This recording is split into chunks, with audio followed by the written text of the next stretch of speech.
क्यों trucking demand नहीं बढ़ रही? एसएमएस अपने बिजनेस को एक्सपेंड क्यों नहीं कर रहा और इसका सोल्यूशन क्या है?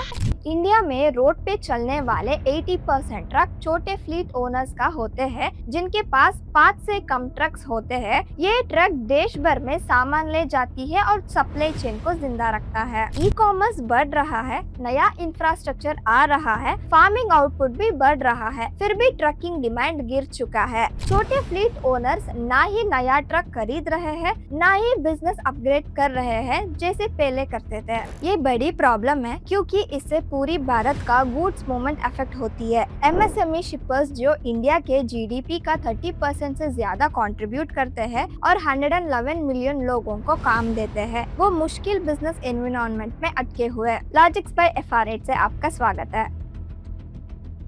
जियोपॉलिटिक्स का डर। सोचो आप एक टेक्सटाइल एसएमई हो तिरुपुर में, जिसका मैनचेस्टर ऑफ इंडिया कहते हैं, जहां 20,000 से ज्यादा छोटे गारमेंट यूनिट्स है। तुम्हारा 30 to 40% प्रोडक्ट्स यूएस जाते हैं। अब यूएस अचानक इंडियन गारमेंट्स पर 50% टैरिफ लगा दिया है। चुटके में आपका शर्ट्स और ट्राउजर्स में 30 to 35% महंगा हो जाता है बांग्लादेश और वियतनाम से। रिजल्ट, बड़े बायर्स जैसे वॉलमार्ट, टारगेट्स ऑर्डर रोक देते हैं। एक एक्सपोर्टर $80,000 का शिपमेंट रातों रात में कैंसिल हो गया क्योंकि वो प्राइस से मिल नहीं पाया। जब ऑर्डर्स रुकती है, फैक्ट्रीज धीरे हो जाती है, बेचने के लिए सामान भी कम हो जाता है, ट्रक्स कड़े ही कड़े रह जाते हैं। और ये एक इंडस्ट्री की बात है, ऐसे झटका दूसरी सेक्टर को भी लगा है। ग्लोबल अस्थिरता से ईरान इजराइल का टेंशन, इंडिया पाकिस्तान का झगड़ा, यूएसए चाइना का ट्रेड वॉर। पीएम मोदी और डोनाल्ड ट्रंप को वैश्विक मंच पर काफी कुछ देके है, पर यूएसए ने इंडिया पर हेवी टैरिफ लगा दिया,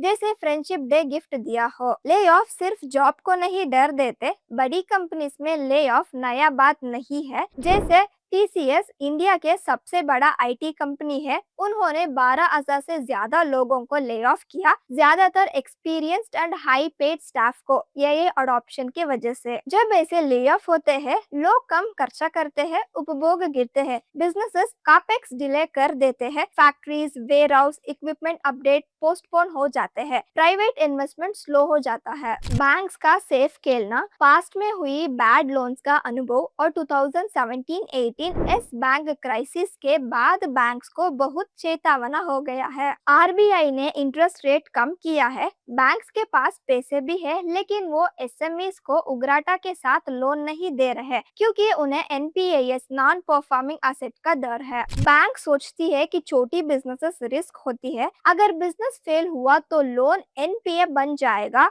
और उनका बैलेंस शीट पर असर पड़ेगा। इसलिए वो पैसे सेफ जगह इन्वेस्ट करते हैं या बड़े कॉर्पोरेटर्स को लोन देते हैं, भले ही ऐसे में डिसेंट बिजनेस प्लान रखे हो। अभी सप्लाई चेन डिमांड गिर रहा है, इसीलिए ट्रकिंग डिमांड भी गिर रही है। आगे का रास्ता, जैसे पीएम मोदी कहते हैं, आत्मनिर्भर भारत, हमें इंडिपेंडेंट सेल्फ रिलायंट नेशन पर फोकस करना होगा। अगर बैंक्स और फिनेंस कंपनी एसएमई को पर अग्रिम रूप से लोन देने लगेंगे तो बिजनेस बढ़ेगा, उसके साथ साथ एम्प्लॉयमेंट भी बढ़ेगी। गुड न्यूज, अब इंडियन एसएमईज के लिए एक बड़ा मौका है क्योंकि भारतीय उपभोग तेजी से बढ़ रही है। मतलब बिजनेसेस के पास ग्रो करने के लिए और अपनी पहचान बनाने का मौका है। भारत के जवान लोग बहुत मेहनत और एम्बिशन होते हैं, सोशल मीडिया पर ज्यादातर टाइम बिताने के बजाय, जिससे दिमाग खराब हो सकती है। कई युवा अब जरूरी और प्रॉमिसिंग फील्ड जैसे गिरा टेक्नोलॉजी और मैन्युफैक्चर पर ध्यान दे रहे हैं। ये शिफ्ट देश के फ्यूचर के लिए एक स्ट्रॉन्ग और स्किल्ड वर्कफोर्स बन रहा है। एसएमईज को इंडियन कंज्यूमर की नीड को पूरा करने पर ज्यादा फोकस करना चाहिए। बैंक्स को एसएमईज को लोन देने में ज्यादा सक्रिय बनाना चाहिए। अगर अब तक वो हिचकिचाहट रहे हैं, तो अब समय ये है कि छोटे और माध्यम उद्यमों को सपोर्ट करें और लोन्स अवेलेबल करिए। इससे एसएमईज नए ट्रक, इक्विपमेंट्स, वेयरहाउस और टेक्नोलॉजी में इन्वेस्ट कर पाएंगे, जो ग्रोथ के लिए जरूरी है। ये एक तरीका है नेगेटिव साइकिल तोड़ने का और मुश्किल को मौके में बदलने का। इस वीडियो के बारे में आपको ओपिनियन कमेंट सेक्शन में जरूर बताएं। धन्यवाद।